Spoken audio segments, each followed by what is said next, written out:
Bueno, buenas tardes a todos. ¿Cómo les va? Espero que bien. Bueno, vamos a empezar, digamos, con este encuentro, el segundo encuentro del grupo TensorFlow de Oro Verde. Y la idea es seguir, digamos, intercambiando experiencia en lo que es el uso y aplicación de herramientas de Google para Machine Learning. Y bueno, en esta oportunidad, digamos, además de Matías, que fue quien estuvo comentando, digamos, en el primer encuentro, digamos, disertando en el primer encuentro y mostrándonos las herramientas, también vamos a contar con la presencia de Humberto Torres, que es graduado nuestro de la facultad también. Digamos que agradecemos mucho su presencia y su colaboración también para participar en este encuentro. Y bueno, también aprovecho comentarles, digamos, que Matías está acá de forma presencial en lo que es en nuestro Centro de Innovación, Emprendimiento y Vinculación en la facultad. Así que, bueno, estamos contentos de recibirlo, que en breve, digamos, cuando podamos, vamos a abrirlo para la comunidad de la Facultad de Ingeniería, que podamos intercambiar y hacer actividades acá. Así que, bueno, los dejo a Matías y a Humberto para que avancen, digamos, con la jornada y, bueno, y que tengan una buena jornada. Gracias, Ale. Bueno, va a empezar Humberto y que nos va a contar un poco de qué trata su trabajo y bueno, y lo dejo a Humberto que cuente mejor él, que nos dé su charla y su introducción.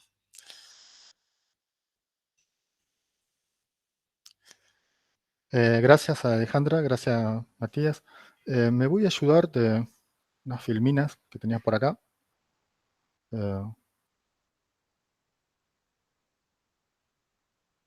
Si encuentro...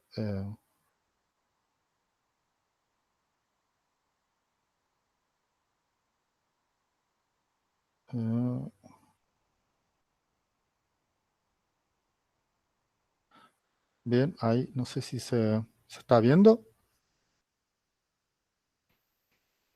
No, todavía no. Todavía no. A ver.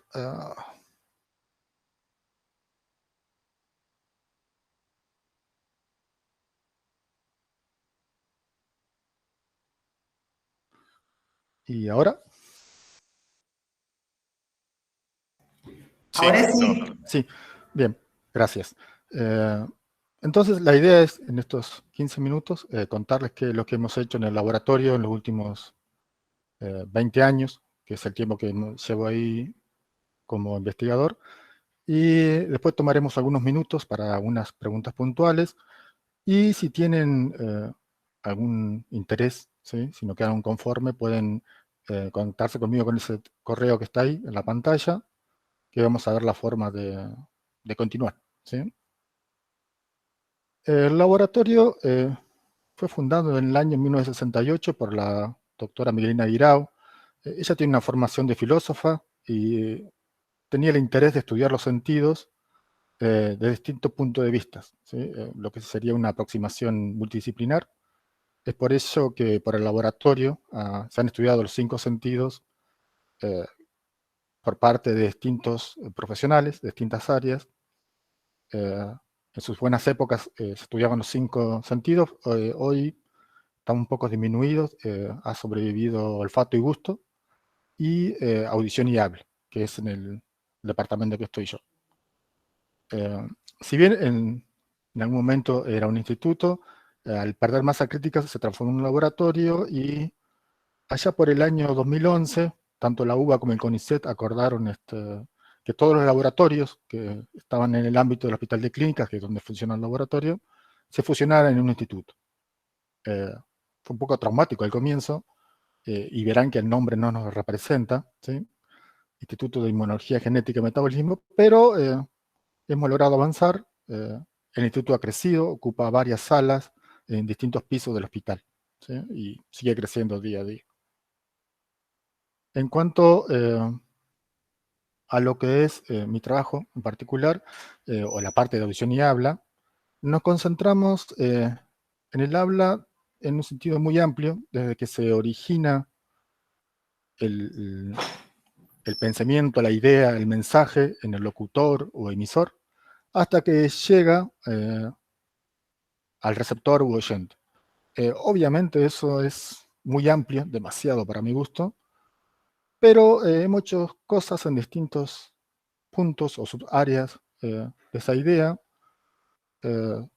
con esta cosa de que al que nos reunimos matemáticos, fonoaudiólogos, físicos, ingenieros, hemos podido abordar desde una perspectiva un poco multidisciplinar, que era nuestro objetivo del laboratorio. Y otra particularidad de nuestro trabajo es que nos enfocamos en el castellano hablado en Argentina, ¿sí? Eso no es menor, dado que la mayoría de nuestras aproximaciones son guiadas por datos, es decir, necesitamos recursos para poder hacer nuestro trabajo. Esos recursos han sido muy desarrollados, por ejemplo, para el inglés, para el chino, incluso para el español hablado en España, pero no en la Argentina, ¿sí? Así que eso nos ha ocupado mucho tiempo, mucho esfuerzo. En general no es un trabajo muy grato, pero alguien lo tiene que hacer y lo estamos haciendo. En estos 20 años hemos tratado distintos temas. No me voy a detener en todos ellos, e incluso no me voy a detener en ninguno en particular, simplemente mencionar algunos, ¿sí? Para darles una idea de lo que hacemos, ¿sí? Y lo que hemos hecho y cuáles son nuestros trabajos a futuro. Como les mencionaba, una de las tareas que hemos encarado es la creación de recursos. En general le llamamos recursos a los datos o base de datos o comúnmente llamados corpus de habla.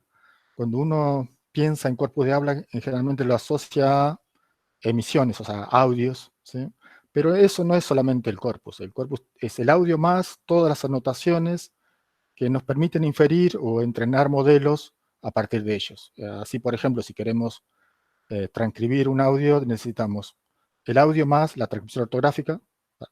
Si queremos hacer síntesis de voz, necesitamos el audio más todo el etiquetado fonético. Si queremos estudiar la prosodia, necesitamos el audio más todas las etiquetas prosódicas, y así, ¿sí? Por otro lado, al crear estos corpus de datos, hay que seguir un cierto protocolo, porque con esos datos vamos a entrenar modelos, vamos a tener resultados, y esos resultados van a tener validez si los datos son apropiados, ¿no? Son validados. Entonces, como les decía, esto es un trabajo muy, muy pesado, que en general no está bien retribuido. Dentro de los corpus que hemos desarrollado, acá hay una pequeña lista. El primero es Sala, que tiene dos versiones, una para telefonía móvil y otra para telefonía fija, y fue creado para reconocimiento de habla, ¿sí? Esto fue parte de un proyecto internacional que trataba de recolectar datos en toda Latinoamérica, ¿sí? Lo bueno de la versión en Argentina es que son 1000 locutores distribuidos en todo el país, ¿sí? Representa todo el país. El otro es también pertenece a un proyecto internacional que ya terminó, que es AMPER. AMPER tenía la idea de estudiar la prosodia a través de todas las lenguas romance, por lo tanto diseñaron sílabas específicas para poder comparar, ¿sí? Cómo pronunciábamos o cómo se pronuncian estas frases en distintas lenguas, todas de origen romance, ¿no? La otra base, CECID, se diseñó para estudiar la prosodia, en particular la prosodia de Buenos Aires, ¿sí? Del Río de la Plata. El otro corpus es Emilia. Bueno, Emilia tiene dos versiones, una femenina, que sería Emilia, y una masculina que nunca se terminó, por ahora, y que la idea era construir un sistema que permitiera leer un texto, lo que llamamos conversión de texto en habla, que es lo que vamos a hablar después, y bases patológicas. Bases patológicas tenemos unas cuantas, hay genéricas, por ejemplo, para hacer un screening. Lo que se hace es grabar a todos los pacientes, se les adjunta todos los estudios médicos que se han realizado, las evaluaciones de las fonoaudiólogas, ¿sí? Y otras más específicas. Por ejemplo, ahora tenemos una tesista que está trabajando en Parkinson. Entonces, la idea de ella es poder detectar y clasificar a los pacientes a través de su voz, y tuve que construir su propio corpus, ¿no? Porque no existía ese corpus, un trabajo bastante faraónico.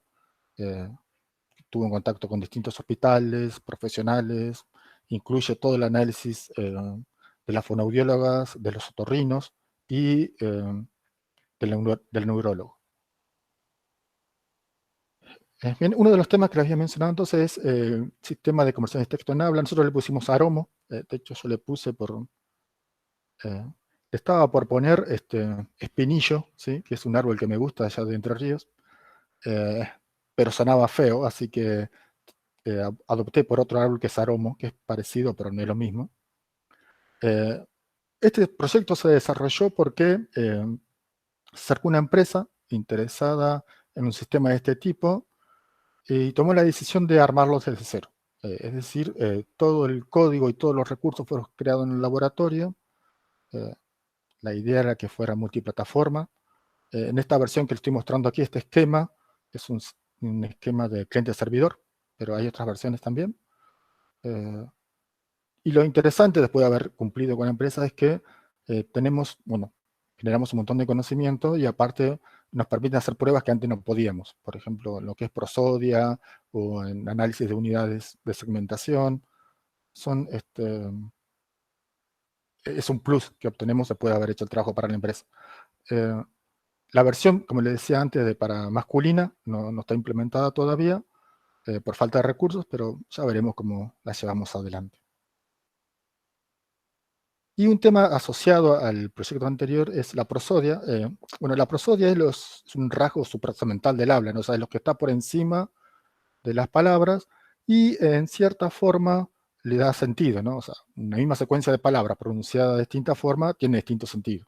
Eso todos lo sabemos. Incluso la prosodia interviene en otras cosas, por ejemplo, el cantito cordobés, ¿no? El cantito cordobés tiene que ver con el alargamiento de la sílaba preacentual.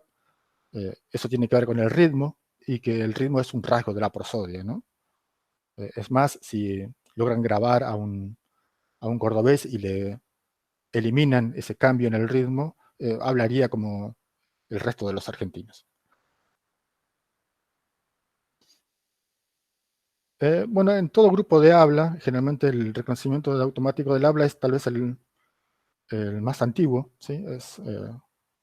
Hay muchas cosas desarrolladas.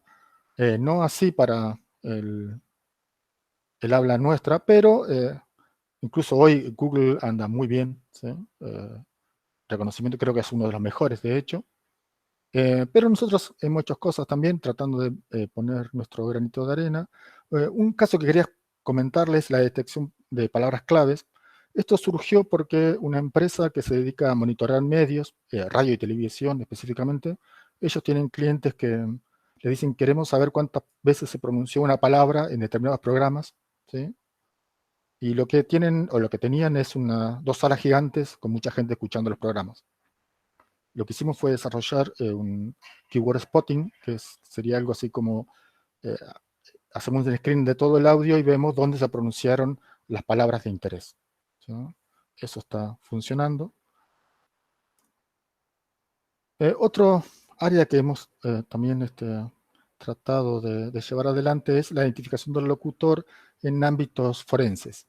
Esto surgió porque allá por la década por el año 2005 se aproximó Gendarmería, que hacen pericias, tiene un departamento específico para eso y querían capacitación. Bueno, a raíz de todo eso surgieron proyectos, surgieron capacitaciones, surgieron becarios.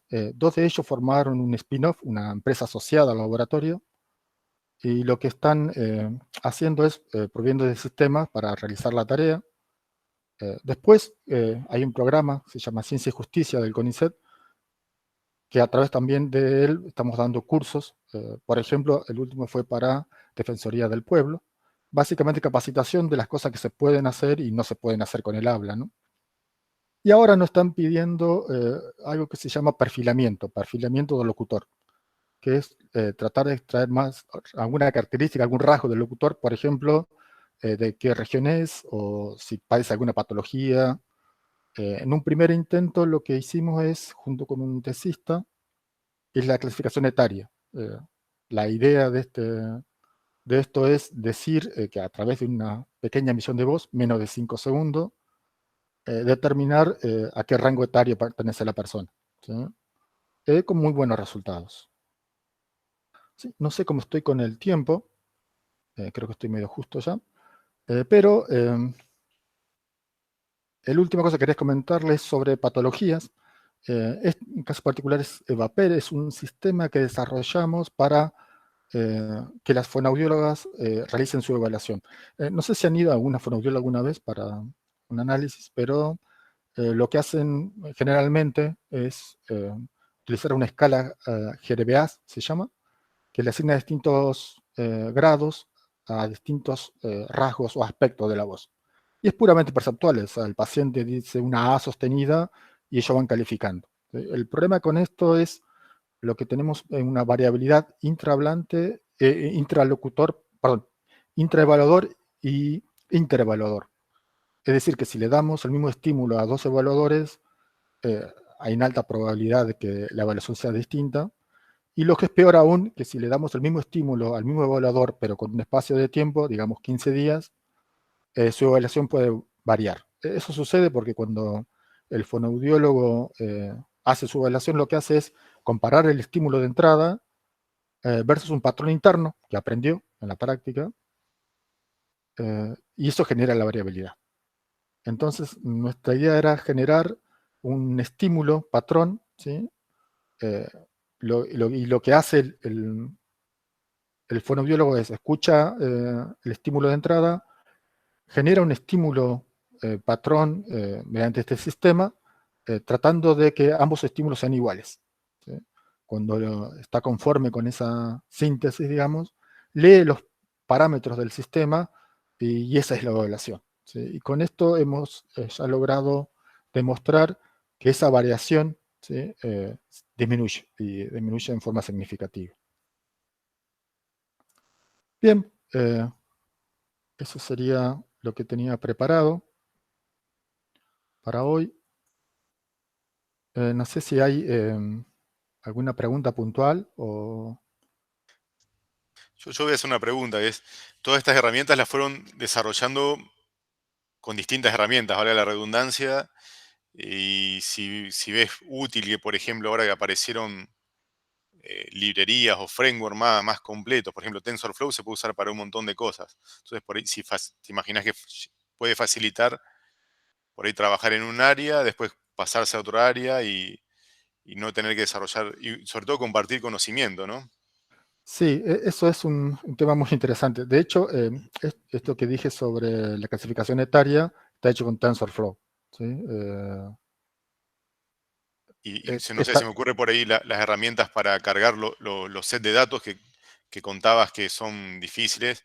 Me imagino que por ahí para cada aplicación desarrollaron su forma de cargar los datos, su forma de entrenar las redes. Eso por ahí la idea ahora tiende a ser reutilizar, ¿no? Lo que ya se usó, se resolvió de una forma, por ahí se puede usar Sí, el para asunto de otro. los datos es bastante complejo, porque en general el que paga el proyecto, digamos, se quiere quedar con los datos. Entonces hay datos que están disponibles, por ejemplo, esta tesista que les mencionaba que quiere estudiar la voz de los enfermos de Parkinson, ella va a liberar los datos, ¿sí? Pero, por ejemplo, el otro proyecto de Sala, por ejemplo, lo pagó una empresa Philips en su momento, y los datos son de ellos. Nosotros lo podemos usar para investigación en forma interna, pero no lo podemos divulgar. Pero sí, está bueno esto de reutilizar las cosas, ¿no? Porque es lo que más nos cuesta. Por ahí esta tesita, porque él mencionaba de Parkinson, se pasó 2 años en distintos hospitales recolectando los datos, cuando podría, si los datos hubieran estado compartidos, digamos, no tener que empezar de cero, ¿sí? Es algo bastante crítico en lo que es investigación. Está bueno, muy interesante. No sé si hay otra pregunta, si no, comienzo con el siguiente tema que tiene mucho que ver con esto. Humberto nos hablaba del habla y yo lo que voy a contarles es las últimas herramientas que hay para procesar el lenguaje escrito, analizarlo en forma gramatical. Él por ahí hablaba de prosodia y decía, bueno, una misma frase, se puede decir la misma frase pero transmitir distintas cosas. Yo lo que ahora me centraría es en las herramientas que han ido apareciendo para justamente analizar la gramática, ya la conversión a texto y el texto, lo que nos transmite el texto más allá de, por ejemplo, la prosodia. Voy a tratar de compartir mi pantalla.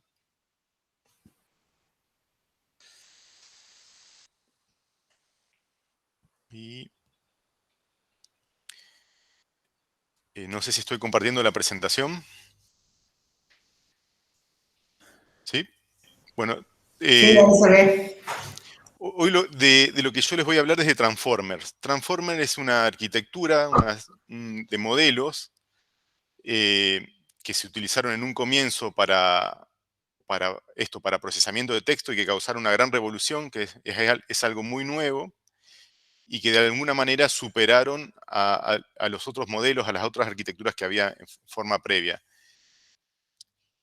De este tema, de Transformer y cómo lo podemos aplicar a la salud, porque estamos en el ámbito de la Facultad de Bioingeniería, vamos a, en los próximos meses, probablemente sea en la última quincena de octubre y en la primera quincena de noviembre, vamos a dar un curso, vamos a convertir esta presentación en un curso. Entonces, lo que es el detalle de la implementación técnica, de cómo es la práctica y de asistirlos en realizar la práctica, lo vamos a dejar para ese curso. Y hoy lo que les voy a mostrar son los conceptos principales, cómo fue evolucionando este tipo de modelos y algunos ejemplos prácticos, pero yendo directamente a qué es lo que hacen y por ahí no centrarme en cómo lo hacen, que es lo que vamos a ver en el curso. Me pareció apropiado poner los orígenes de este intento de analizar con herramientas matemáticas del texto escrito. Nos podemos llegar a remontar a Markov, que él para demostrar que los sucesos pasados pueden determinar en parte los resultados presentes,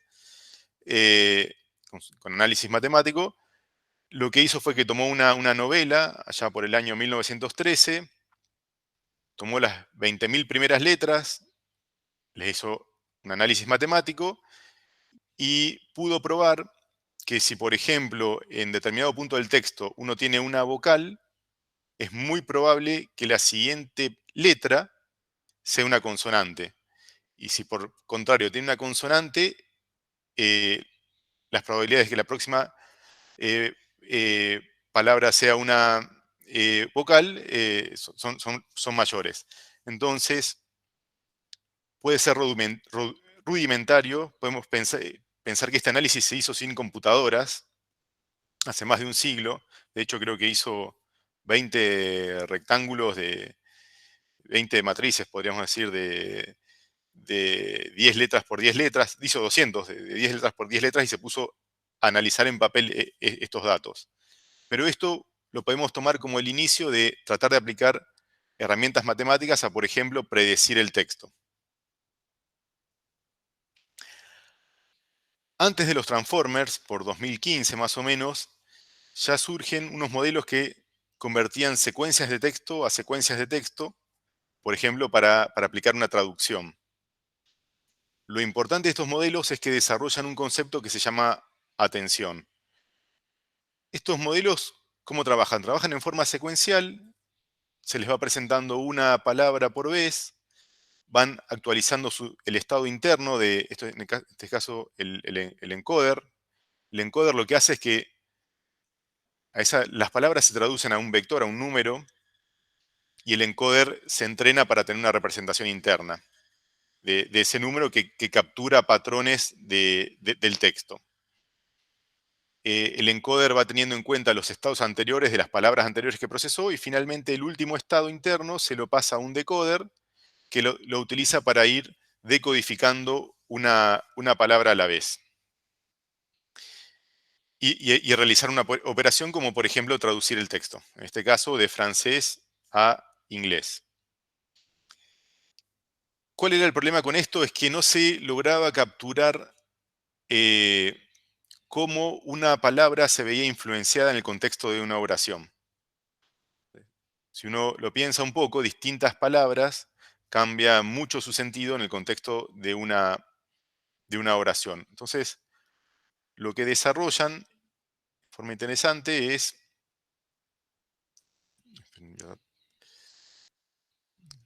A ver si puedo pasar a la siguiente. ¿Qué es la atención? La atención básicamente lo que hace es que en lugar de pasar el último estado interno del encoder, se guardan los distintos estados internos después de procesar cada palabra y de alguna forma se les asigna un puntaje que permite tener en cuenta no solo la representación interna para esa palabra, sino en una forma ponderada, cómo fueron las representaciones internas eh, de las otras palabras presentes en la oración, y también el resultado final de esos estados internos para cada palabra ponderados, finalmente se suma. Y ese vector que tiene los distintos estados internos relacionados a una palabra y a las palabras que componen la oración, es lo que se procesa en el decoder. De esa forma, el decoder, la información que se le presenta al decoder, captura información no solo de la palabra, sino del contexto en el que se utiliza. ¿Por qué es importante este tema de atención? Si pensamos un ejemplo simple, por ejemplo, que traducimos European Economic Area de inglés a español o a francés, va a cambiar el orden en lo que la zona económica europea. En vez de decir primero, de poner área al final, es primero la zona. Y en francés o en español tiene género. Para capturar el género y que tiene que reacomodar el orden de las palabras, es necesario entender las palabras en el contexto de la oración. Y eso es lo que captura la atención.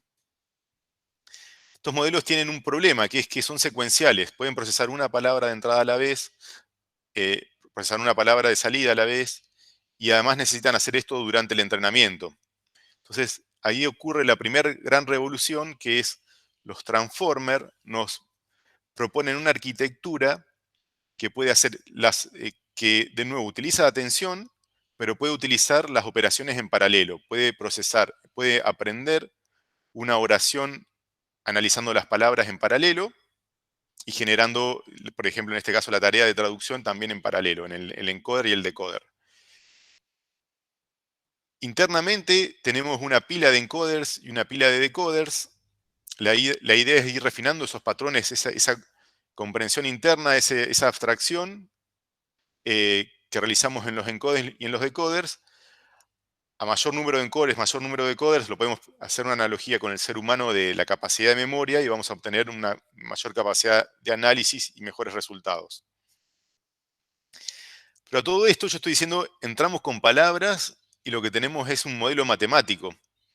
¿Cómo se realiza la conversión de palabras a números, a vectores, a una representación matemática? Bueno, hay distintas maneras.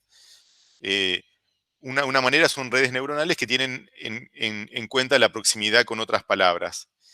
Y lo sorprendente de esta representación matemática es que inclusive podemos aplicar operaciones, por ejemplo, de álgebra vectorial sobre la distancia de la representación de estas palabras, que da resultados muy interesantes, como si, por ejemplo, a rey le restamos hombre y le sumamos mujer. Esto en la representación numérica vamos a estar muy cerca, por ejemplo, de reina.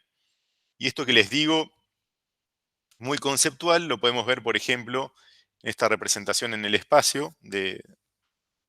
Acá tenemos un vocabulario, donde cada punto es una palabra. Entonces yo me voy a ir a una palabra, por ejemplo, soprano. Y acá voy a tener palabras que tienen que ver con soprano, que son compositor, cantante, actriz, pianista, clarinete.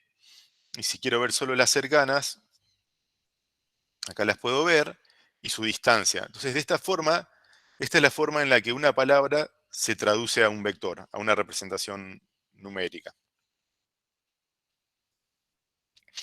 Estos vectores, estas palabras, además las queremos procesar en paralelo. Entonces, lo que agregamos a la información es, de alguna forma, existen distintas estrategias, le agregamos a ese vector información respecto a qué posición ocupa en la oración, a qué posición ocupa en este modelo que procesa en paralelo.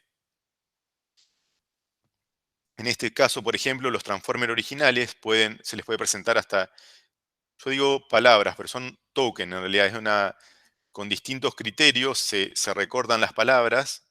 Entonces, por ejemplo, uno puede pensar preacuerdo, la palabra preacuerdo, preaviso. Por ahí se justifica separarla en pre y aviso porque tiene un significado gramatical que si uno lo quiere representar a ese preacuerdo y lo quiere expresar en texto o en relaciones gramaticales, es algo que el humano hace, pero que requiere una comprensión mayor y que siempre aplica, por ejemplo, a ese prefijo, ¿no? Pre. Entonces hay distintos criterios donde para separar las palabras en tokens, token va a ser esa unidad que vamos a representar por un vector y que vamos a presentar a la red para inferir relaciones gramaticales.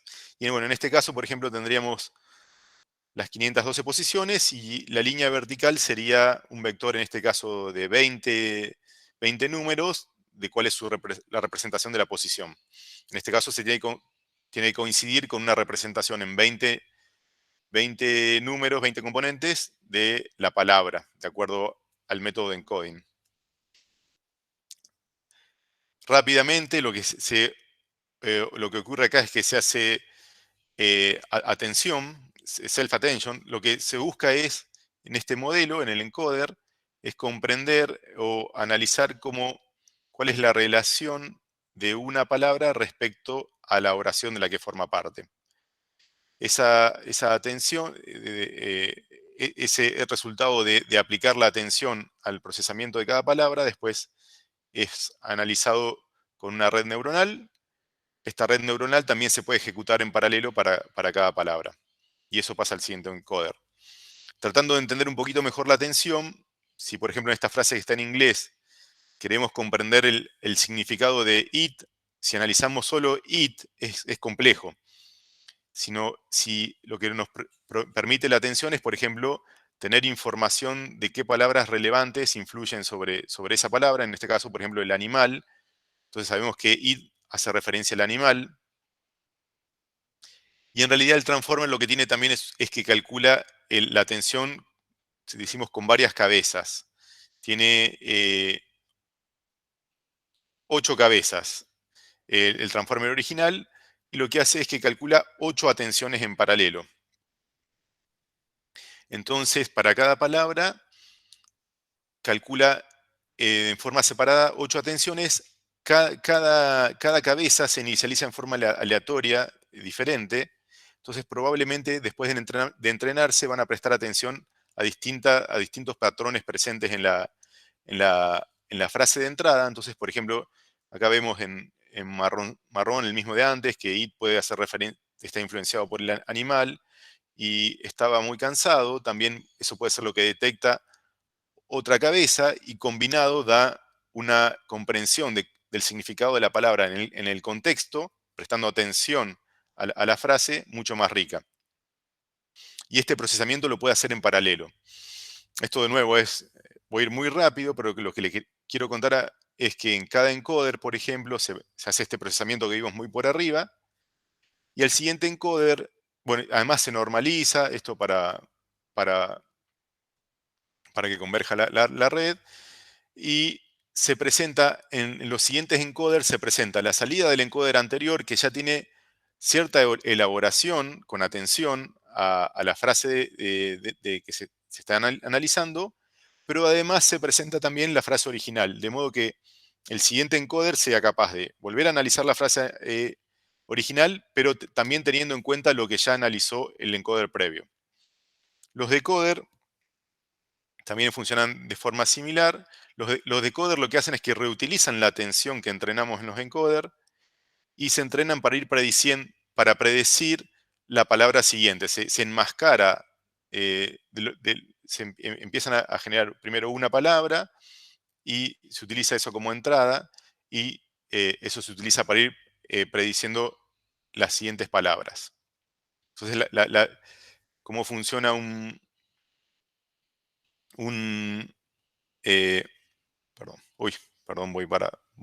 vamos para atrás.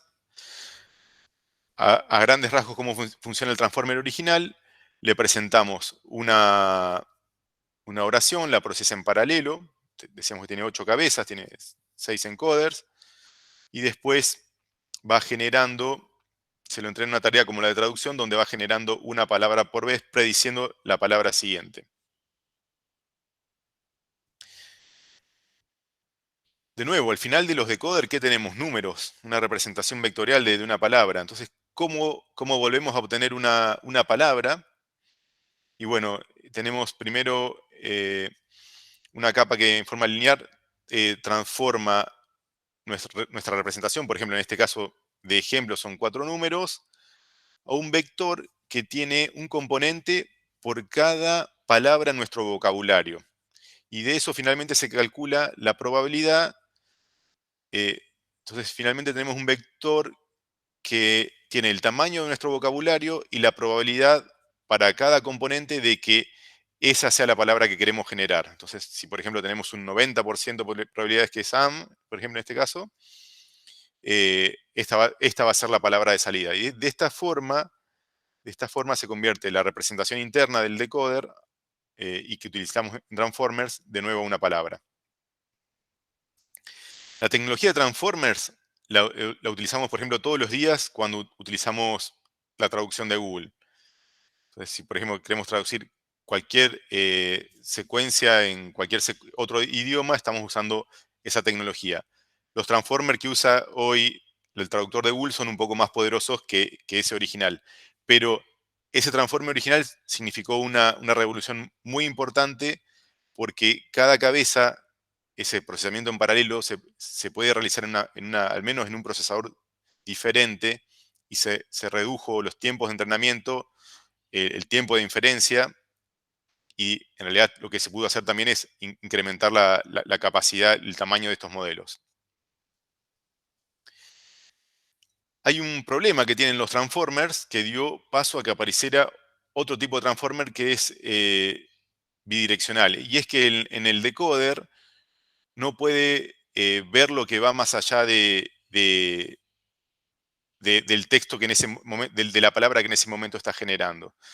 Entonces, con ver lo que hacemos es que, ver lo que hace es un modelo puramente basado en encoder que enmascara una de las palabras, oculta una de las palabras de la oración y con atención aprende a predecir esa palabra. Si lo piensan, tiene mucho más sentido hasta para un ser humano, si vemos la frase esta. El gato se sentó en ella porque era una bonita alfombra. Ahora, si yo digo, el gato se sentó en ella y trato de predecir que viene a futuro, es bastante complejo, porque es bastante impreciso. En cambio, el gato se sentó en ella puede ser y era una bonita alfombra o porque era una bonita alfombra. Y acá les voy a mostrar un ejemplo. Hay una librería que se llama Hugging Face que básicamente lo que nos provee son modelos Transformers, es todo sobre Transformers ya entrenados. Y entonces acá lo vuelvo a ejecutar, pero básicamente lo que hace es predecir con Beto, que es Bert en español. Acá esto que comentaba Humberto, este modelo está entrenado con un corpus en español.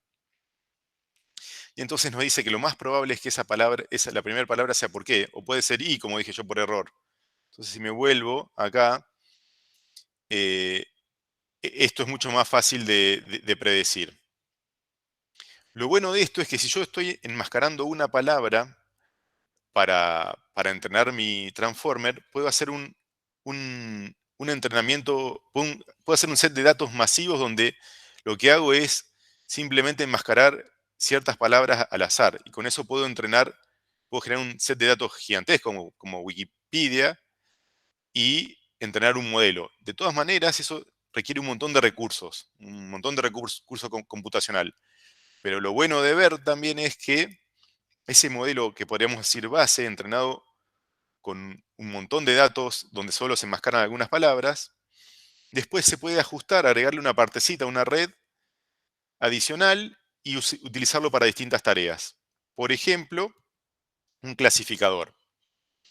Acá lo que se hace es que la primera palabra, en realidad la salida del primer token, se pasa por una red adicional, un clasificador, y por ejemplo nos sirve para la atención captura el significado de toda la frase y finalmente la salida de la primera palabra o primer token se puede clasificar y darnos, entrenar para, esa salida entrenar para que nos diga, por ejemplo, la categoría, spam, no spam, por ejemplo, para mails, o clasificaciones más complejas como las que hace Gmail de es un mail social o de otro tipo. Esto es muy rápido, que BERT viene en 2 tamaños, que lo que cambia es el número de encoders, el número de cabezas. Esto es igual que un ser humano, con más encoder, con más capacidad de memoria, logra mejores resultados. Esto se puede usar, por ejemplo, para clasificación, o por ejemplo, en este caso, se presenta a la entrada una frase donde se enmascara una palabra, el hombre a la tienda, los pingüinos son aves que no vuelan, entonces, por ejemplo, acá lo que queremos finalmente clasificar es si son oraciones, sentencias que se relacionan o no. En este caso, no. Entonces vamos viendo que usando los mismos ladrillos podemos empezar a jugar para tratar de hacer distintas tareas. En este caso, por ejemplo, no sería clasificar, sino predecir si una frase viene a continuación de la otra. Esto se puede hacer para muchas tareas. Acá hay distintos sets de datos. Uno, por ejemplo, que vemos en el caso B es clasificación y dice un set de datos ahí es sentimientos. Entonces esto está bueno siguiendo lo que decía Humberto, que por ejemplo con prosodia uno puede analizar si una misma palabra, el mismo significado, de acuerdo a cómo se dice, puede significar que esa persona tiene un pensamiento positivo, negativo. Eso lo podríamos identificar de acuerdo a cómo lo pronuncia. Pero también de acuerdo a la composición del texto. Un texto de por sí, donde no lo leemos nada más y no prestamos atención al habla, podríamos identificar si es neutro, si es positivo, si es negativo, y eso se puede hacer con un transformer. Charlando con Humberto antes de esta charla, poniéndonos de acuerdo cómo organizábamos el evento, me contó que un becario de él está trabajando en un modelo que combina dos cosas, el análisis de prosodia y el análisis de sentimiento con transformer, perdón, o de una charla que me recomendó. Y bueno, y me decía que, por ejemplo, combinando estas dos tecnologías hace falta un set de datos que él decía justamente que es lo problemático, de entrenamiento mucho más pequeño para conseguir buenos resultados. Algo que les voy a mostrar ahora, un pequeño ejemplo, es que esto también se puede hacer para, por ejemplo, presentarle una pregunta a BERT, presentarle a continuación un texto que contiene la respuesta y decirle y entrenarlo para que detecte en este carácter comienza la respuesta, en este carácter finaliza, y de esa forma BERT puede, por ejemplo, aprender a encontrar la respuesta en un texto. Esto se puede utilizar para mejorar buscadores. Lo que termina haciendo es un tipo de búsqueda semántica, una pregunta escrita que se escribe en texto libre. Podemos identificar si la respuesta se encuentra en un texto y con qué puntaje. Le podemos asignar un puntaje. De esa forma podríamos, por ejemplo, analizar papers científicos, a lo mejor relacionados, por ejemplo, a COVID, hacer una pregunta concreta y encontrar cuál de esos textos contiene la respuesta y con el mejor puntaje. Hay una aplicación muy buena para esto, pero no están dando. Se la voy a agregar después. No lo puedo encontrar. Corea.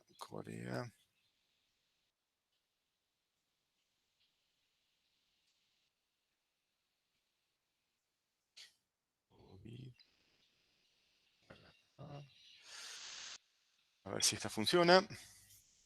No, esta no es. Bueno. Puede fallar. Voy a mostrársela porque realmente es...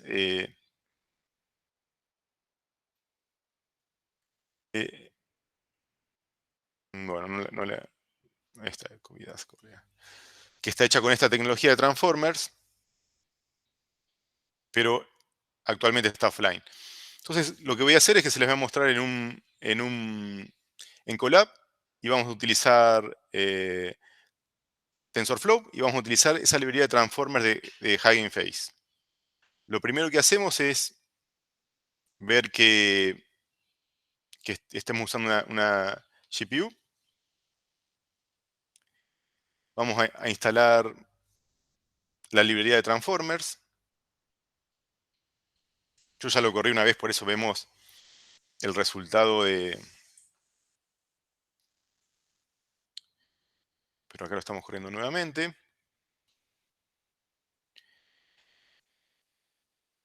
Hugging Face, lo otro que provee es una librería de muy alto nivel. Entonces, por más que usamos TensorFlow por debajo, lo utilizamos a través de su API y es mucho más simple. Entonces, y lo otro que nos provee es una colección de modelos ya entrenados. Entonces acá vamos a bajar un modelo que es para inglés y está entrenado este set de datos y esta tarea es preguntas y respuestas. Y la forma de presentar la entrada, también de crear los tokens con los que vamos a presentar las palabras al modelo, también ese modelo ya también lo bajamos de Hugging Face.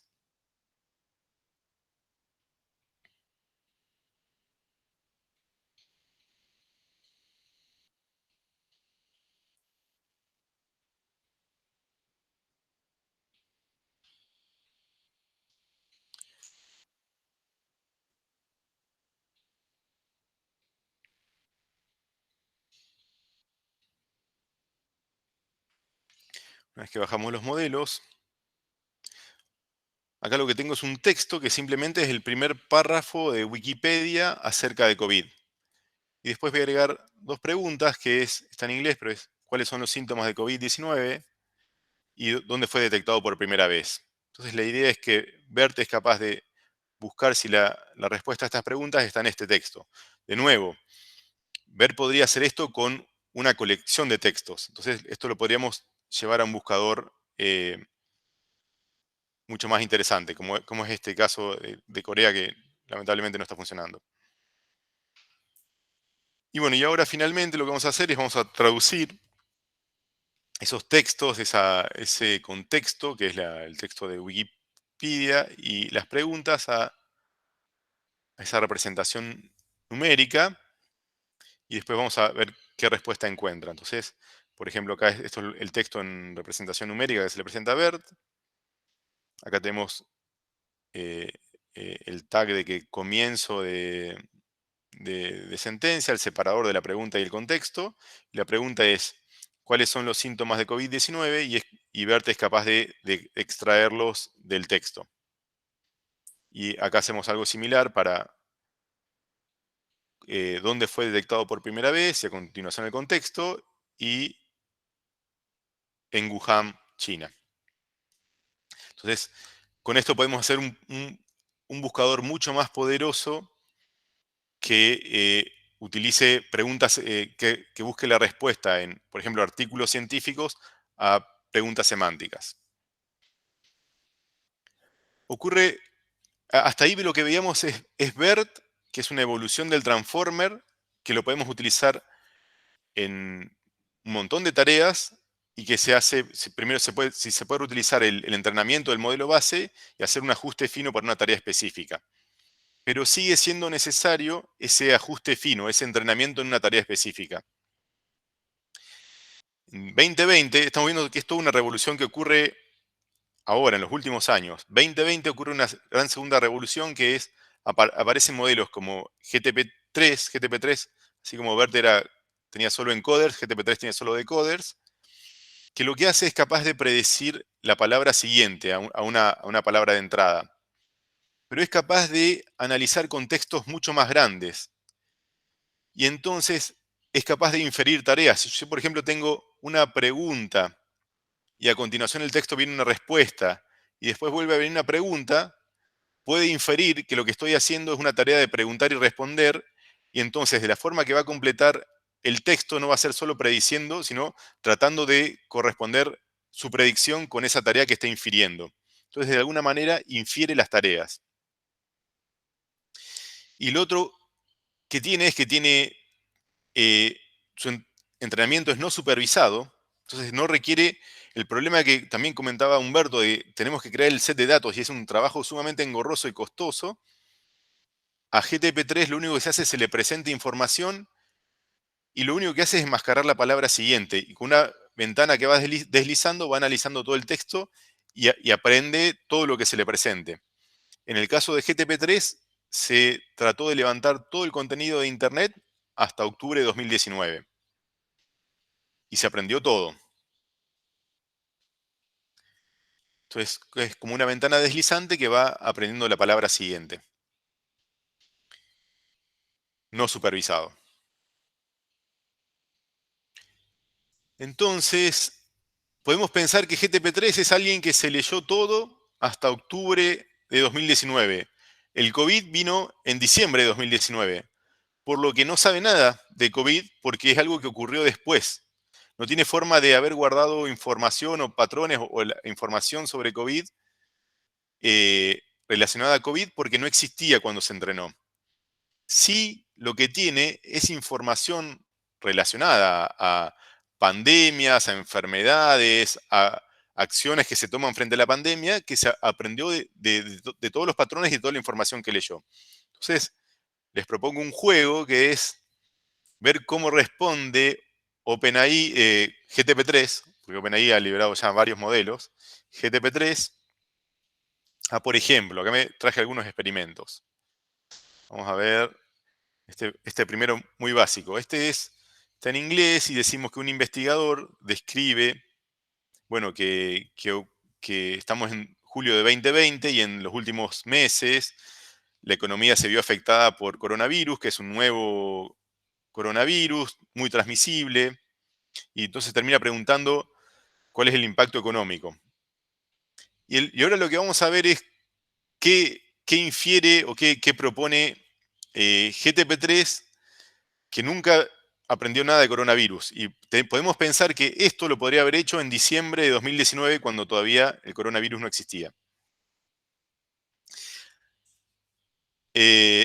A veces genera cosas que tienen sentido pero no ocurrieron, y es porque tiene un parámetro que es temperatura, que dice cuán aleatorio es una semilla con la que puede generar distintos resultados. Sería como la creatividad. Después lo vamos a ver bien de dónde sale esto y cómo se aplica en el curso, pero con un valor de 0,7 podemos obtener distintas respuestas cada vez que evaluamos. Entonces, vamos a ver por ejemplo, a ver qué dice acá. Los negocios más impactados serán los que requieren que la gente vaya físicamente a su lugar. La gente que va a esos lugares tiene que interactuar con un montón de personas, incrementando la chance de infección. Vamos a ver, otro. Y pensemos todo esto, que esto lo podría haber hecho en diciembre de 2019 antes de que existiera antes de saber que esto iba a ocurrir.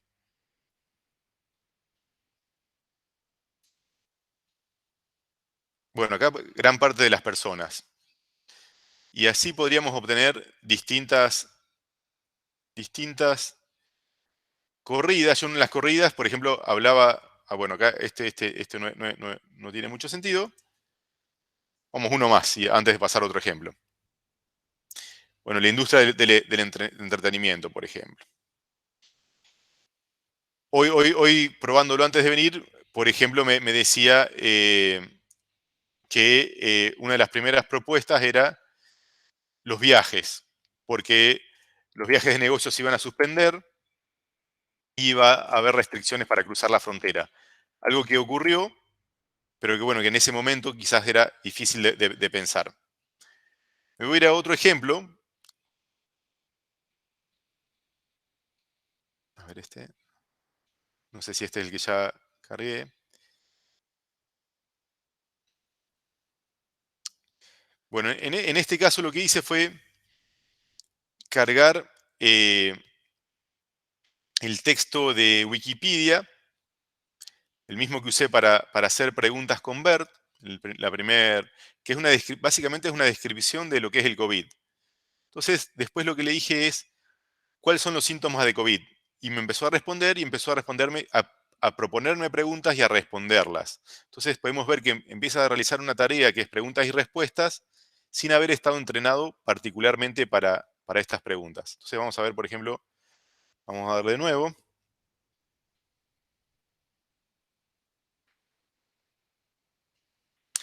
acá describe los síntomas, pero de otra forma. También todo en base a lo que le estamos describiendo, de qué se trata el COVID. Vamos otra vez.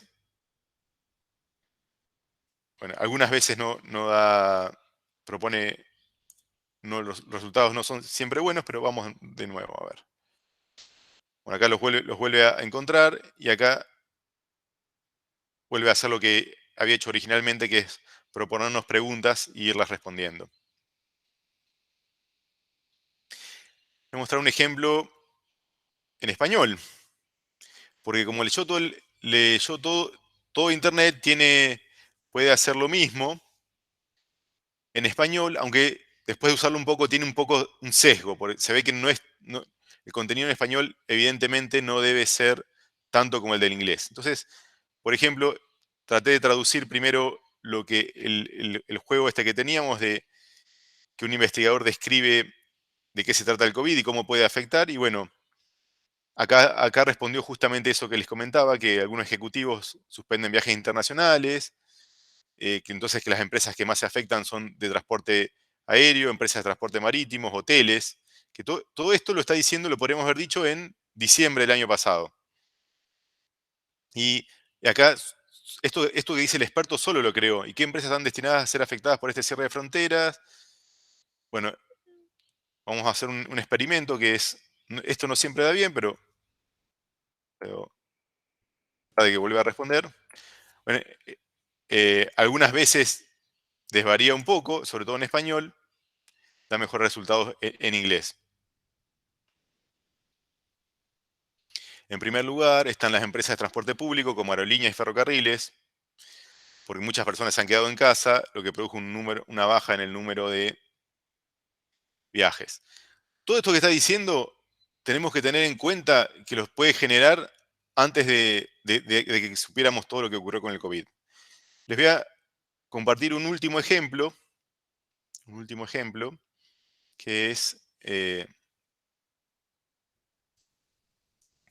acá dice lo siguiente: me copié el texto de Wikipedia que describe el COVID,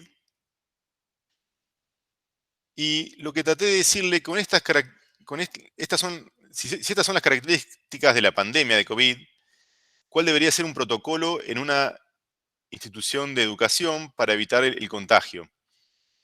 Y ahí me empezó a escribir que lo más importante sería una buena higiene de manos, protección personal, aislar a los pacientes de forma efectiva, eh, proveer educación e información a los estudiantes, a los facultativos, al staff para promover la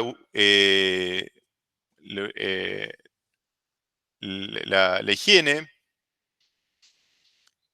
Bueno, dice que en Estados Unidos el Centro de Prevención de las Enfermedades ha publicado lineamientos para prepararse en una potencial eh, pandemia de gripe. Y acá lo interesante es que este texto no está saliendo del texto. O sea, si ustedes buscan ese texto en lo que yo le di con contexto, esto de que eh, en Estados Unidos el Centro de Control de Enfermedades hizo esto, no figura acá arriba.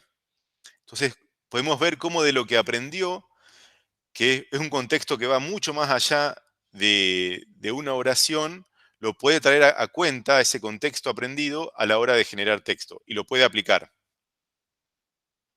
Entonces, inclusive acá sigue escribiendo y propone hacer un plan y nos enumera los puntos. Y acá ya vemos que cambió la tarea, no está respondiendo una pregunta, está creando un plan de acción, por ejemplo, para una institución educativa, para responder a una enfermedad como el COVID.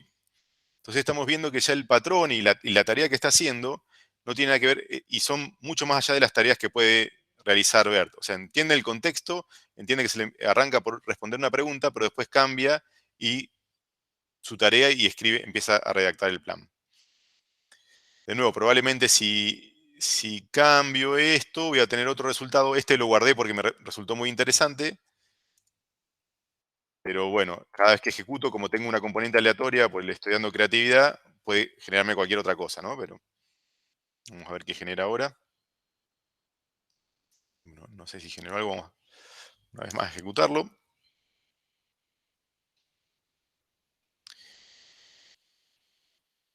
Bueno, y nos vuelve a generar una propuesta diferente.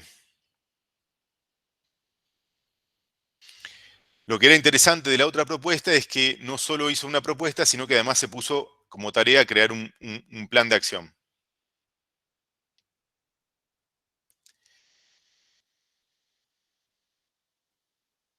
Todo eso pensemos que lo hace un modelo que fue entrenado y que no sabe nada de COVID, porque es anterior al COVID, pero fue capaz de capturar el conocimiento, de la enorme base de conocimiento que se dio, conceptos y sabe cómo aplicarlos y relacionarlos al momento de generar texto. Hay distintas formas de utilizar ese artilugio.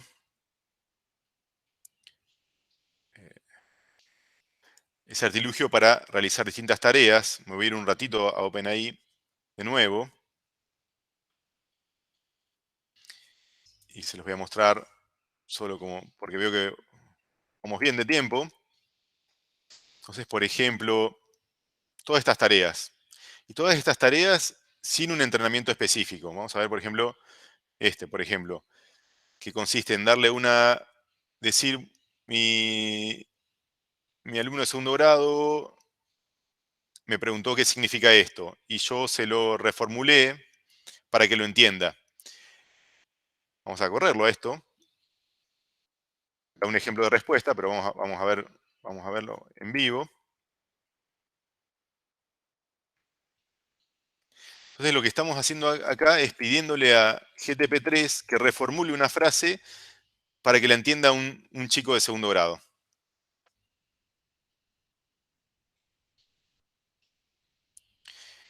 Puede ser mejor o peor, pero básicamente,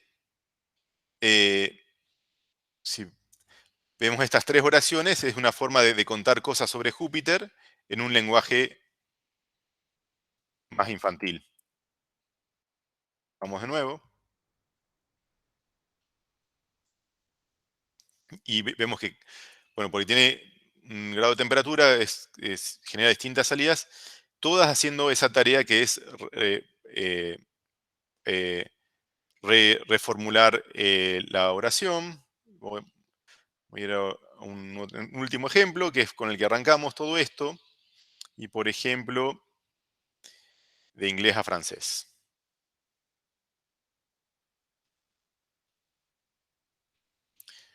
Entonces vamos a ir de nuevo al playground.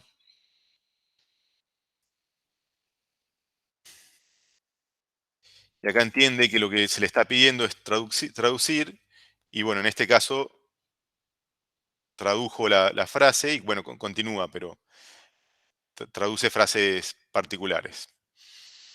Pero entiende que la tarea, infiere que la tarea es traducción. En este punto me detengo y si vamos al comienzo de la charla, donde Markov predecía si era una constante o una vocal, acá vemos que la tecnología hoy en día puede inferir qué tarea es, hacer una predicción muy buena, inclusive sobre dominios que no se le presentaron antes durante el entrenamiento. Podríamos, sobre temas que no se le presentaron antes durante el entrenamiento, el dominio de información sobre pandemias sí lo tenía. Esta es la evolución de los transformers en números. En 2017 tiene 65 millones de parámetros internos. Van creciendo, aparece GTP2. GTP2 es el antecesor de, bueno, BERT tiene 340. BERT ya puede realizar distintas tareas. GTP2 predice texto nada más y GTP3 es la gran revolución que además puede realizar distintos tipos de tareas sin un entrenamiento específico. Esto de las cabezas, y recuerden que las cabezas lo que hacían era capturaban atención, que es una palabra en el contexto de una oración. El contexto acá era de 512, vemos que en GTP3 el contexto es 12.000. Entonces es lógico pensar que captura más allá del significado de una palabra dentro de una oración. Como se le pueden presentar 12.000 tokens en cada vez que lee y lo interpretan 96 cabezas en paralelo, puede capturar relaciones mucho más complejas. Otra gran evolución es que antes de los transformers veíamos que el tipo de modelos era secuencial. Se le presentaba una palabra por vez para realizar una tarea, por ejemplo, de traducción, y iba generando una palabra por vez. Esto era una limitación porque había que correr en un solo procesador, no se podía correr en paralelo, y además esto ocurría también durante el entrenamiento. Durante el entrenamiento hay que presentarle millones de datos. Entonces, vemos que la mejora en tiempo de procesamiento es monstruosa, porque el procesamiento se hace en paralelo. Hay modelos más poderosos todavía hoy en día. China anunció que tiene un modelo 6 veces más grande que GTP3, a modelo más grande, contexto más grande, más cabezas, es capaz de inferir mucho más cosas del texto que se le presenta y del que aprende. Y por ejemplo, algo que anunciaron es que este modelo es capaz de ir incorporando nuevas tareas y conocimiento en el tiempo sin olvidar lo aprendido, que es algo que le ocurre a GTP3.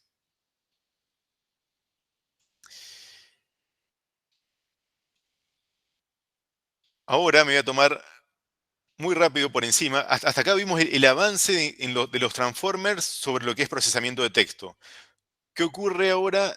Los transformers empiezan a aplicarse a otro tipo de información, a otro tipo de datos.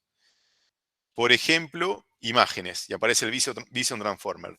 Básicamente, ¿qué hacemos? Que en lugar de presentar de un token, obtenerlo de una palabra, lo obtenemos de un segmento de imagen. De la imagen completa no, porque lo que analizamos para generar el token es cada píxel.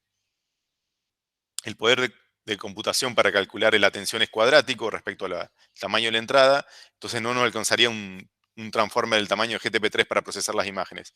Entonces, el artilugio que se hizo es que se partió la imagen en pequeños cuadraditos y cada uno es un token. Y podríamos hacer la analogía de que componen una frase.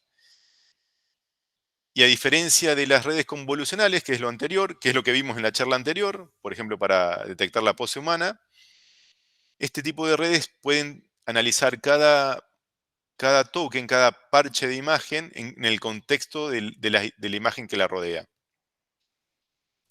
Y esto da un fenómeno muy interesante, que es que, bueno, primero que los Vision Transformer logran mejores resultados que las redes convolucionales. Acá, mientras más arriba tenemos los puntos, es mejor la precisión. Vemos que los círculos, que son los Vision Transformer, están por arriba de los cuadraditos grises, que son las redes convolucionales. Y bueno, y hay una forma de hacer un híbrido entre los dos que todavía funciona mejor. ¿Y en qué es similar el Vision Transformer al humano? En que se centra más en la forma que en la textura. Las redes convolucionales analizan más el contexto local y prestan mucho más atención, por ejemplo, a la textura, combinación de colores. En cambio, la atención de los transformers, que analiza toda la imagen, permite tener una mejor comprensión de la forma. Entonces, por ejemplo, si en una red convolucional la entrenamos con determinado tipo de imágenes y después le cambiamos, por ejemplo, el color, probablemente falle en realizar una tarea como de clasificación, y un transformer puede ser exitoso. Acá vemos para distintas formas, como los rombos son el humano, que infiere la categoría de objetos principalmente por forma. Los circulitos son las redes convolucionales, que le infieren sobre textura. Y los triangulitos amarillos invertidos son los Vision Transformer, que se acercan más al humano, tomando en cuenta también para algunas categorías de objetos la forma. Este es un ejemplo también práctico que se los voy a mostrar muy por arriba. Creo que lo tengo abierto, espero no haberlo cerrado porque requiere entrenarlo. Que bueno, la idea acá es un Vision Transformer con los que podríamos llegar a obtener mejores resultados que una red convolucional. Este es un dataset. Este práctico lo copié, es un resultado de ejemplo para un desafío que era analizar distintas etiquetas en radiografías de personas normales y personas con COVID. Y algo, por ejemplo, interesante es negativo si tiene o no neumonía. Entonces, por ejemplo, este primer caso es, bueno, los colores son la tensión, podrían indicarnos, en realidad es una referencia de dónde está, que está tomando en cuenta la red neuronal final para dar la salida antes de la clasificación. Y, a ver, busquemos, por ejemplo, y, a ver, este valor no es muy indicativo, pero por ejemplo, este 0,6 nos indicaría que no tiene neumonía, porque o sea, es negativo para neumonía, y este valor negativo, que este paciente puede presentar algo de neumonía. No son muy intuitivos las etiquetas. Hay algunos otros trabajos que directamente clasifican COVID o no COVID, pero bueno, en este caso, por ejemplo, este desafío tenía esas 4 etiquetas. Entonces, por ejemplo, en este caso aparece una persona también de la derecha negativo para neumonía, y en el caso de la izquierda parece que tiene neumonía. Es un ejemplo de cómo se podría utilizar para realizar algún tipo de clasificación y diagnóstico un Vision Transformer. Este también, de nuevo, lo vamos a ver en detalle en el curso. La idea del curso es invitarlos, a todos los que estén interesados, a realizarlo. Lo estamos pensando como un curso donde se van a ver transformers aplicados a texto. La práctica la vamos a tratar de orientar a salud. Vamos a ver los ejemplos de COVID con un buscador más potente y probablemente con más análisis de imágenes para el caso de Vision Transformer. Y es en 4 encuentros ver una introducción teórica y tener un taller práctico, una introducción teórica de una hora o 40 minutos, y unas 2 horas de práctica. Eso en 4 encuentros. Así que los invito, a los que les interesó el tema y quieren conocer en detalle más, ver eso que vimos, cuáles eran los resultados y a grandes rasgos cuáles son los bloques que lo componen. Vamos a ver en detalle cómo están implementados, cómo se entrenan este tipo de modelos. Por ejemplo, ver para tareas específicas cómo se utiliza el caso de GTP3. La idea es ver algún ejemplo de cómo se utiliza el API, pero nos vamos a centrar en otros modelos que hacen cosas parecidas, y es posible correrlos en un Colab, porque la idea es, voy a salir de la presentación y voy a volver al video. La idea es mostrarles cómo ustedes, utilizando Google Colab, pueden hacer lo mismo desde cualquier computadora, porque el poder de computación se lo está dando Google en este caso. Y hay algunos modelos, artilugios, que por ejemplo hay un modelo que superó a GTP3 en un montón de tareas en las que se evalúan la performance de este tipo de modelos, y lo que hicieron fue trabajar un montón en los datos y en cómo se entrena la red, a tal punto que un modelo que corre en una sola placa gráfica puede alcanzar las mismas métricas o similares que GTP3 en algunas tareas. Y después hay modelos que superaron a BERT y que se pueden entrenar en tareas específicas, inclusive también en tareas genéricas, que también los vamos a poder correr en un Colab, en un ambiente de desarrollo como el que tenemos a mano. GTP3 y los modelos más grandes, que corren en un montón de computadoras en paralelo, por ahora la única opción para un desarrollador o para un equipo chico, o para una empresa chica, es usar el API. De nuevo, uno, de acuerdo a la tarea, y eso lo vamos a ver también en el curso, puede elegir entre correr algo en su computadora y buscar la vuelta con modelos más limitados, o trabajando más en los datos puede llegar a resultados similares. Bueno, me quedaron 10 minutos, no sé si hay alguna pregunta, alguna duda. Si quieren, abren el micrófono y me la realizan. Antes, Matías, Sí. más que nada, si querés compartirles esto de poder inscribirse al Meetup, si querés comentarles y le compartimos. Bueno, además del formulario que estamos utilizando para para inscribirse a cada encuentro, a cada evento. La idea es también, de a poco, cuando quieran, se pueden inscribir en el Meetup. La idea de Meetup es crear comunidad. O sea, si alguno tiene una duda, que no tiene que estar, no tiene que ser el momento de una charla, de un evento, puede escribir ahí. Yo periódicamente lo voy a revisar, tratar de responder o ayudar a poner en contacto por ahí interesados en distintas temáticas. Y la idea es que eso sea compartido. Entonces, si viene un tercero y ve alguna duda y alguna respuesta, podamos compartir esa información. Ese sería el valor del Meetup, sería seguir en contacto en el tiempo que ocurre entre cada evento, o en este caso en el curso que vamos a hacer.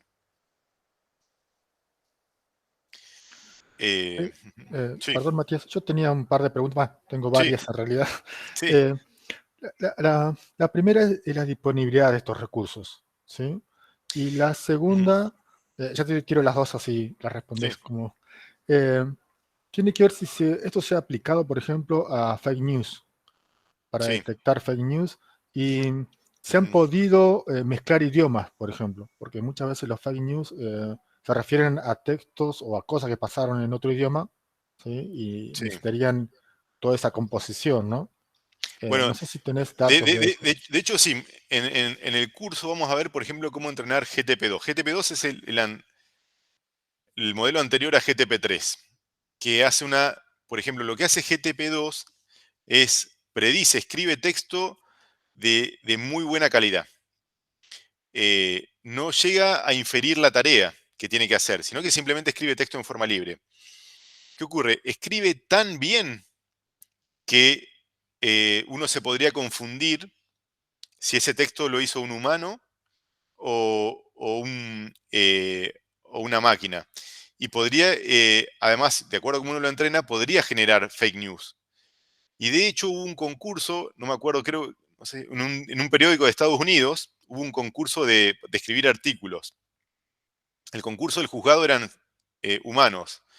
Y uno de los que se presentó escribió el artículo, lo generó con GTP2. No salió ganador, pero engañó al jurado. El jurado creyó que lo había escrito un humano. Entonces, sí se pueden escribir fake news. A raíz de eso, cuando OpenAI, que es la que genera este modelo GTP2 y después GTP3, por un tiempo no publicó el modelo ni el código. ¿Por qué? Porque es una herramienta peligrosa. O sea, se pueden generar fake news de muy alta calidad. Entonces se puede hacer un mal uso de estas herramientas. Entonces, finalmente lo liberaron, pero sí.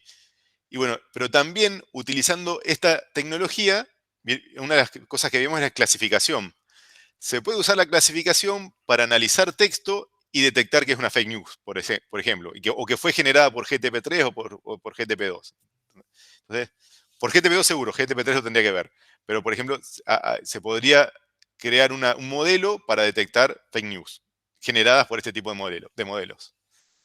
Y respecto a qué se puede correr, bueno, en Colab, yo creo que se puede correr todos los transformers que vimos, todas las tareas que vimos,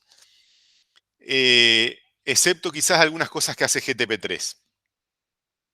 Tengo que probarlo. Hay un modelo que leí que lo entrenaron nada más que un equipo chico de investigación, 2 personas, que superó a GTP3 en casi todas las tareas de procesamiento de texto. Tengo que verlo en detalle y tengo que verlo si realmente lo vamos a poder correr en un Colab. Si se puede correr en una máquina con una GPU, que es en teoría, probaríamos en el curso a reproducir esos resultados. Pero bueno, pero es una disyuntiva que ocurre hoy porque estamos viendo tecnologías que solo son capaces de entrenarlas o desarrollarlas un grupo de investigadores de muy alto nivel, grande, con recursos casi diríamos ilimitados, que no es la realidad en el mundo. Entonces, por eso vemos que hay este modelo de los chinos, OpenAI, seguramente Google tiene el suyo, presentaron en la última feria MAM, que es un modelo así, creo que muchas veces más grande que BERT, pero si uno no tiene ese poder de cómputo, no lo puede hacer no puede hacer lo mismo, al menos con la misma arquitectura de modelo, o al menos con el mismo set de datos. Vimos que otra propiedad era que es no supervisado. Se lee todo. Los que lograron lograr resultados similar con un modelo que corre en una sola placa gráfica. Trabajaron un montón con los datos y de esa forma lograron compensar o mejorar la performance del modelo. Pero fue un trabajo monumental en el set de datos. Entonces, lo que realmente pueden hacer estos modelos, que es aprendizaje no supervisado, y aprender, vemos que ahora la única restricción es el poder de cómputo y el tamaño del modelo. Bueno, eso sí, por ahora llega a un punto donde escapa al alcance de poder reproducir el entrenamiento y los resultados, y solo podemos usar el API. Sí, sí. Este es como dato de color, uno de los principales usos que se le está dando ahora, todavía está en etapa de prueba, a GTP3, se entrenó un modelo, Codex, que lo que hace es traducir pseudocódigo, el lenguaje de alto nivel, una expresión: quiero hacer un programa que se conecte con Twitter y envíe una imagen. Y el modelo lo que hace es escribir el código. Así que la primera profesión afectada, estamos viendo, son justamente programación, los que crearon el modelo. Pero bueno. No sé si hay alguna otra pregunta. Nos quedan 5 minutitos. A ver, acá leo. Bert busca la respuesta y si no está, lo responde, o va a generar necesariamente alguna respuesta como GTP3. Bert lo que hace es, en un texto que le pasamos, lo evalúa y dice: encontré la respuesta entre tal token de tal palabra y tal palabra con este puntaje. Y si no la encuentra, no la encuentra. Entonces, es un proceso por ahí secuencial. En el curso vamos a ver cómo hacer un buscador, y en un buscador lo que se suele usar es un híbrido entre otras tecnologías como Elasticsearch o otros buscadores que usan otros algoritmos. Y, por ejemplo, los 100 mejores candidatos después se procesan con esta búsqueda semántica, por ejemplo, con BERT.